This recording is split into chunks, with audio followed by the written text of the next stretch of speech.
Оба выехали на перекресток, будучи уверенными в своей правоте. Daewoo Nexia и Toyota Fung Cargo столкнулись этой ночью на пересечении улиц Марселя Салимжанова и Татарстан. При восстановлении картины происшествия хозяин минивэна с 3-летним стажем вождения признался, что не заметил красный сигнал светофора. Как так получилось, попытался узнать Салават Мухаммадуллин.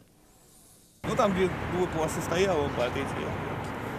Я его даже не заметил, как он выехал. Водитель Nexia уверяет, что выехал на перекресток с улицы Салимжанова уже на разрешающий сигнал светофора. Проехав пару метров, он столкнулся с автомобилем Toyota, который выехал ему на перерез.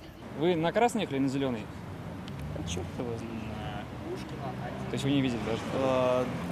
Да, мы, получается, просто заехали, поехали в ту сторону.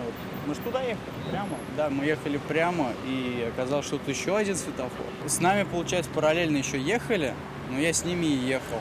Но только, видать, они остановились, то, что знают, а я дальше поехал. А дальше была встреча с Nexia. Несмотря на то, что скорость автомобилей была не слишком высокой, машины получили значительные повреждения. Все понятно, как бы виноват. А, вы признаете? Конечно. Учитывая обстоятельства, водителю минивэна, скорее всего, придется восстанавливать собственный автомобиль за свой счет.